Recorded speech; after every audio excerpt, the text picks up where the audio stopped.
अर्जुन कहते हैं कि कहीं भी छिप जाए मैं ढूंढ निकालूंगा और मैं जीवित नहीं छोड़ूंगा जिसने मेरे 5 बेटाओं को मारा है। तो भीम कहता है भैया तुम एक बार को छोड़ भी सकते हो लेकिन मैं बिल्कुल नहीं छोड़ूंगा चाहे कुछ भी हो जाए। आओ कन्हैया के साथ में अर्जुन जाते हैं खोज करने के लिए कि किसने सिर काटे। जैसे ही अश्वत्थामा ने ब्रह्मास्त्र को छोड़ दिया वर्गो संस्रते हे कृष्ण कृष्ण महाबाहो भक्ता नाम भयंकर हे प्रभु मुझे बचाओ। कन्हैया कहते हैं क्यों क्या हो गया? अर्जुन कहते हैं अश्वत्थामा ने ब्रह्मास्त्र मेरी तरफ छोड़ दिया है। कन्हैया ने कहा कि देखो आपके गुरु द्रोणाचार्य ने आपको ब्रह्मास्त्र चलाना भी सिखाया था और ब्रह्मास्त्र को रोकना भी सिखाया था, लेकिन अपने बेटा अश्वत्थामा को केवल चलाना सिखाया, रोकना नहीं सिखाया। कन्हैया कहना चाहते हैं कि इस ब्रह्मास्त्र को आप रोक सकते हो। उसी समय अर्जुन ने उस ब्रह्मास्त्र को रोक दिया। उसी समय अर्जुन दौड़ करके जाते हैं और अश्वत्थामा को बंदी बना लेते हैं। बंधन में करके अश्वत्थामा को लेकर के अर्जुन आने लगे तो कन्हैया कहते हैं देखो अर्जुन इसको कहां ले जा रहे हो? बोले इसको द्रौपदी के पास ले जा रहा हूं। बोले नहीं इसको यहीं दंड दीजिए क्योंकि ये बाल हत्यारा है, इसको तुरंत दंड देना चाहिए। अर्जुन कहता है नहीं मैं द्रौपदी के सामने इसको दंड दूंगा। कन्हैया कहते हैं देखो बात मान जाओ, लेकिन अर्जुन नहीं माने। तब अर्जुन उस अश्वत्थामा को लेकर के द्रौपदी के सामने पहुंचे तो द्रौपदी ने देखा कि ये तो अश्वत्थामा है, गुरु द्रोणाचार्य का पुत्र है। द्रौपदी का हृदय विदीर्ण हो गया, द्रौपदी का हृदय कोमल हो गया। अरे ये तो गुरु पुत्र है और गुरु पुत्र गुरु समान होता है, इसे दंड नहीं देना चाहिए। द्रौपदी कहती है अर्जुन इसे छोड़ दो, आप इसे छोड़ दो क्योंकि ये गुरु पुत्र है और इसे अगर दंड दोगे, इसे मार दोगे तो जैसे मैं अपने पुत्रों के लिए बिलख रही हूं ऐसे आपकी गुरु मां अपने पुत्र अश्वत्थामा के लिए तड़पेगी, बिलखेगी। मेरे पुत्रों को तो मार दिया, अब मेरे पुत्रों को इसके दंड देने से कोई जीवित नहीं कर देगा, इसलिए अब मेरे साथ में तो जो हुआ है मैं सहन करूंगी, लेकिन अपनी गुरु मां को कष्ट तो मत दो कम से कम। अब द्रौपदी के हृदय में भाव उत्पन्न हो गया, लेकिन अब अर्जुन कहता है कि आप छोड़ सकती हो लेकिन मैं इसे नहीं छोड़ूंगा। तब द्रौपदी कहती नहीं इसको दंड नहीं देना है क्योंकि ब्राह्मण भी है और ब्राह्मण है तो ब्राह्मण की हत्या करने से ब्रह्म हत्या लग जाती है, दूसरा गुरु पुत्र भी है इसलिए छोड़ दो।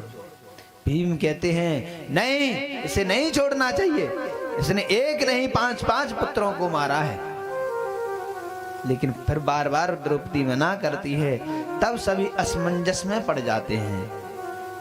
5 पांडव विचार करते हैं क्या करें, द्रौपदी मारने नहीं दे रही है। कन्हैया से अर्जुन पूछते हैं क्या करें कन्हैया? कन्हैया कहते देखो अर्जुन हमने तो पहले ही बोला था कि द्रौपदी के पास मत ले जाओ, यहीं इसको दंड दे दो, आप हमारी बात माने नहीं, लेकिन अब क्या किया जाए? तब कन्हैया कहते हैं अब तो इसको मारना भी ठीक नहीं है। बोले तो?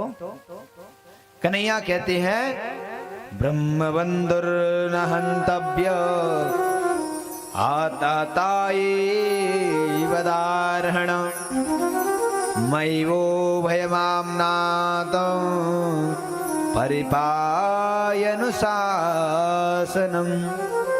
कन्हैया कहते हैं अर्जुन इसको मार दो पर मरे नहीं, इसको मार दो पर मरे नहीं, छोड़ दो पर बचे नहीं। बताओ कैसी अटपटी बात है। पांचों पांडव सोच में पड़ गए।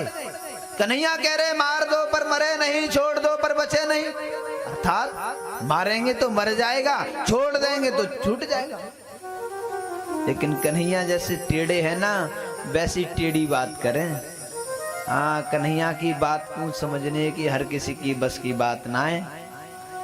इसलिए कन्हैया कहते हैं कि देखो ये बाल हत्यारा है, इसलिए इसको छोड़ना नहीं चाहिए। बाल हत्यारा कोई भी हो उसे दंड अवश्य देना चाहिए, लेकिन ये ब्राह्मण है और ब्राह्मण होने के नाते इसे मारना भी नहीं चाहिए। क्यों? पूजिए विप्र सकल गुण हीना, शूद्रन गुण गण वेद प्रवीणा।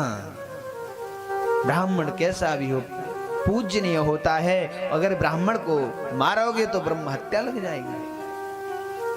पांचों पांडव कहते हैं अब कन्हैया क्या करें, छोड़ देंगे तो छूट जाएगा, मारेंगे तो मर जाएगा, अब क्या करें ऐसी स्थिति में। तब कन्हैया ने कहा देखो, एक ब्राह्मण के लिए अपमान ही सबसे बड़ी मृत्यु होती है। एक प्रतिष्ठित व्यक्ति कोई भी हो, प्रतिष्ठित व्यक्ति का अपमान कर देना वो मृत्यु से भी बढ़कर के मृत्यु होती है। नहीं आया समझ? जैसे कोई प्रतिष्ठित व्यक्ति है, सम्मानजनक व्यक्ति है, उसका अपमान भरी सभा में कर दिया जाए और अपमान करके धक्का देकर के उसको भरी सभा में दंड दिया जाए, यानी भले ही छोड़ दो, मारो नहीं, लेकिन अपमानित करना ही सबसे बड़ा दंड है। क्यों?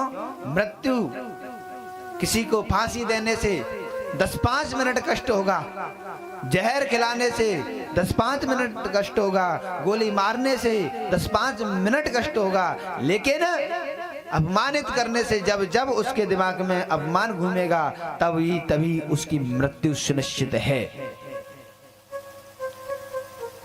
इसलिए इसके मस्तिष्क में जो मणि लगी हुई है उस मणि को निकालो और इसको धक्का दे करके महलों से बाहर निकालो। वही पांचों पांडवों ने किया कि अश्वत्थामा के मस्तिष्क में जो मणि लगी थी उसे निकाला और धक्का देकर के महलों से बाहर निकाल दिया।